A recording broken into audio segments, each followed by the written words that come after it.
Hello বন্ধুরা, জয়াসলে তোমাদের সবাইকে স্বাগত। বন্ধুরা, আমি চলে এসেছি আমার ছাদ বাগানে আজকে সকাল সকাল কিছু গাছের শেয়ার করতে। কিছু না, একটা গাছেরই শেয়ার করব, সেটা হলো তরুলি গাছ। আমি তরুলি গাছ তোমাদের সাথে আগে শেয়ার করেছি যে বস্তার ভিতরে কিভাবে তরুলি গাছ বসায়, সেটা শেয়ার করেছি। আজকে তোমাদের সাথে শেয়ার করব জলের ট্যাঙ্কির ভিতরে আমি কিভাবে তরুলি গাছটা বসাবো। তো সেটা তোমাদের সাথে শেয়ার করব। তাহলে চলো বেশি দেরি না করে ভিডিওটা শুরু করা যাক। এই গাছটা আমি জলের ট্যাঙ্কির ভিতরে বসাবো বলে রেডি করছি।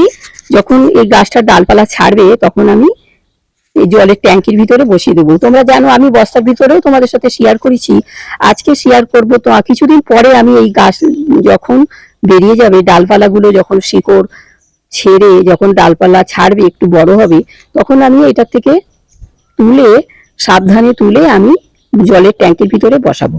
তো আমি কিছুদিন পরে ফিরে এসে দেখাবো গাছটা কেমন হয়।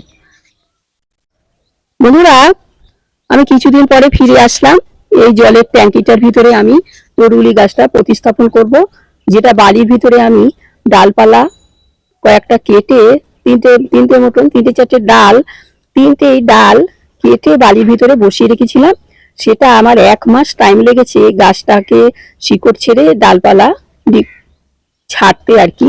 শিকড়টা আগে প্রথমে ছেড়ে তারপরে ডালপালাগুলো বেরোয়। তো যাই হোক, ডালপালাগুলো বেরিয়েছে, তারপরে আমি একটু বেশ এক হাত মতন হয়েছে, তারপরে আমি এই জলের ট্যাঙ্কিটার ভিতরে প্রতিস্থাপন করেছি। তোমাদের আমি আগেই বললাম আমি তরুলি গাছ আমি কেমন বসিয়েছি বস্তার ভিতরে, তোমাদের সাথে শেয়ার করেছি আমার গাছ কিভাবে আমি সমস্ত বস্তা কেটে কিভাবে বের করে তারপরে আমি কিভাবে করেছি সব তোমাদের সাথে শেয়ার করেছি। আবারও এই আজকে আর একটা জায়গায় আমি বসাবো, এটা হলো জলের ট্যাঙ্কি। এই জলের ট্যাঙ্কিটার ভিতরে তো প্রথমে আমি এটাকে মাটিটা রেডি করে রেখেছিলাম। আমার পরিমাণটা বলা উচিত, কতটা পরিমাণ আমার গাছে লাগবে সেটার পরিমাণটা বলা উচিত। তো আমার এটা একটা বড় ট্যাঙ্কি, এর ভিতরে প্রায় 2-3 বস্তা মাটি আছে। তো আমি এটাকে আমি প্রথমে কিছু মাটি দিয়েছি, তারপরে সবজির খোসা ছড়িয়ে দিয়েছি, তারপরে আবার একটু মাটি দিয়েছি, তারপর গোবর সার দিয়েছি, আর একটু মাটি দিয়েছি, তারপর সর্ষের খোল দিয়েছি, দিয়ে তারপরে মাটি দিয়ে এটাকে আমি 1 মাস মতন ফেলে রেখেছিলাম। তারপরে আমি গাছগুলো বসাচ্ছি। কিন্তু যদি আমি 2-4 দিন পরে যদি এই সমস্ত মাটি রেডি করে গাছ বসাই, গাছগুলো নষ্ট হয়ে যেতে পারে। সেই জন্যে আমি আগে রেডি করেছি সমস্ত মাটিটা রেডি করার পরেই তারপরে আমি গাছগুলো বসিয়েছি। তো এখানে আমার বিভিন্ন রকমের গাছ আছে।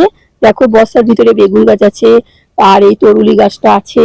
আর এই বড়, যেহেতু এই ট্যাঙ্কিটা অনেক বড়, সেই জন্য আমি বিভিন্ন গাছ করেছি। আবার দেখো, এখানেও আবার একটা চিচিঙ্গা গাছ করেছি।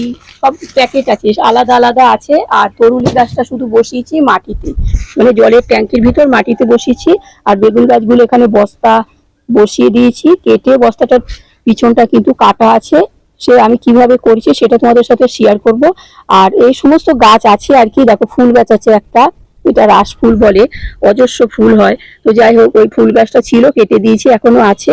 আর তরুলি গাছটা আমি ওই মাটিতে বসিয়েছি, মানে এই জলের ট্যাঙ্কির ভিতরে সমস্ত মাটি টাটি দিয়ে বসিয়েছি।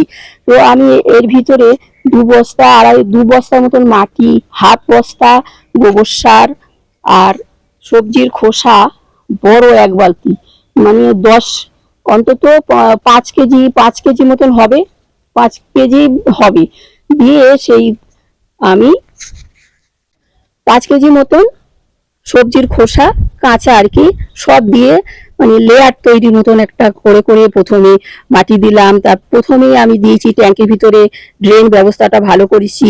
ড্রেন ব্যবস্থাটা ভালো করে, সবজির খোসা পরে টরে দেবো, আগে ড্রেন ব্যবস্থাটা ভালো করব। আমি প্রথমেই ডালপালা শুকনো দিয়ে দিয়েছি, বড় বড় কাঠ পেতে দিয়েছি, সরু সরু কাঠ লাঠির মতন, সেই কাঠগুলো পেতে দিয়েছি। তারপরে ছোবড়া দিয়েছি, তারপরে মাটি দিয়ে দিয়েছি, তারপরে গোবর সার, সবজির খোসা, মানে একটা লেয়ার মানে মতন তৈরি করেছি। আর এই সমস্ত তৈরি করে সব ভাগ করে সব দিয়েছি, দিয়ে সুন্দর করে তারপরে আমি মাটিটাকে 1 মাস রেডি করে রেখেছিলাম। তারপরে গাছগুলো আমি বসিয়েছি। তো যাই হোক, আমি গাছটা, ওই তরুলি গাছটার কথাই আমি বলছি। তরুলি গাছটা আমি বসিয়ে দিয়েছিলাম। দেখো, এখন কত সুন্দর হয়েছে, ঢল ঢল করছে এবং চালে উঠে গেছে। দেখো চালে উঠে গেছে এবং অনেক তরুলিও ধরে গেছে। পরবর্তীতে আমি এসে তোমাদের দেখাবো আমার এই গাছে কেমন তরুলি হয়, কেমন তরুলি হয় তোমাদের সাথে দেখাবো। আমি আরো একটা গাছ বসিয়েছি। এই গাছগুলোর বন্ধুরা, এই গাছগুলোর ভিতরে কিন্তু আমি অতিরিক্ত এখন আর সার দেবো না। এই গাছটা খুবই নরম, বেশি খোল বা বেশি সার সহ্য করতে পারে না। আমি যদিও বা খোল দিই তাহলে আমি এই এই ধার দিয়ে দিয়ে আমি খোল দেবো, যেহেতু আমার অনেক গাছ আছে। তো আমি চেষ্টা করব খোল পচা জল দিতে। আর যদিও বা খোল গুঁড়ো আমি দিই তাহলে একদম অনেক দূরে, গাছের থেকে 1 হাত দূরে, তারপরে আমি খোলের গুঁড়োটা দেব। আর তরুলি গাছের মেন খাবারই হলো সর্ষের খোল পচা জল আর সর্ষের খোল, সর্ষের খোলের গুঁড়ো অথবা সর্ষের খোল পচা জল। তা আমরা অনেক সময় খোল পচা জলই বেশি দেওয়াই ভালো। অনেকে আমরা জানবো না, যদি গোড়ায় যদি পড়ে সর্ষের খোলগুলো তাহলে কিন্তু গাছটা মারা যেতে পারে। সেই জন্য এত বড় গাছ যদি মারা যায় তাহলে খুবই খারাপ লাগবে। তো যাই হোক, আমি সেই জন্য সবাইকে বলি সর্ষের খোল পচা জলই দিতে। আমিও সর্ষের খোল পচা জল দিই, তাতেই আমার দেখো গাছগুলো কত ঢলঢল করছে। আমি তোমাদের দেখাচ্ছি, আরো আমি আর একটা গাছও দেখালাম। আমি আর একটা গাছ তৈরি করব, সেটা কিভাবে তৈরি করব সেটা পরে আবার দেখাবো। তরুলি গাছ, এটা আমি আজকে শুধু জলের ট্যাঙ্কির ভিতরে কিভাবে তরুলি গাছটা আমি করলাম তোমাদের সাথে সেটাই শেয়ার করলাম। যাই হোক, তোমরা দেখলে আমার ভিডিওটা দেখো, ওই সাইডেও একটা। তাহলে বন্ধুরা, তোমরা তাহলে আমার এই তরুলি গাছটা দেখলে আমি জলের ট্যাঙ্কির ভিতরে কিভাবে বসিয়েছি। আমি বলবো তোমরাও এরকম তরুলি গাছ বসাও। তরুলি গাছ সাধারণত 12 মাসই হয়, শুধু শীতকালেও কম হয়। তবে হয় না বলবো না, আমি শীতকালেও আমি সবজি তুলেছি তোমাদের সাথে শেয়ার করেছি, তোমরা দেখেছো একটু কম হয়। কিন্তু এটা একদম ফেব্রুয়ারি মাস থেকে আমার হচ্ছে, আমি তোমাদের দেখিয়েছি। আর এখনো শুরু হয়ে গেছে, অনেক দিনই তরুলি হওয়াটা ফেব্রুয়ারি মাস থেকে শুরু হয়ে গেছে। তো এখনো হচ্ছে, আবার নতুন নতুন সব গাছ বসিয়েছি। ওদিকে আমার বস্তা আছে, বস্তার ভিতরে সব হচ্ছে। আর আমি এইটা জলের ট্যাঙ্কির ভিতরে বসিয়ে তোমাদের সাথে দেখালাম। তোমাদের যদি এরকম জলের ট্যাঙ্কি থাকে তোমরা ফেলে দেবে না বা কোথাও রেখে দেবে না, এরকম কাটবে। আর এরকম ভাবে মাটি, গোবর সার, সবজির খোসা, শুকনো পাতা পচা সারও দেওয়া যায়। পাতা পচা সারটা আমি আসবো কিভাবে তৈরি করে, আমাকে কয়েকজন বলেছে পাতা পচা সার কিভাবে তৈরি করে। তো আমি আসবো, তখন আমি পাতা পচা সারটা দেখিয়ে দেবো কিভাবে রেখে দেবো, কিভাবে ডাইরেক্ট গাছও বসানো যায় আমি সেটা দেখাবো।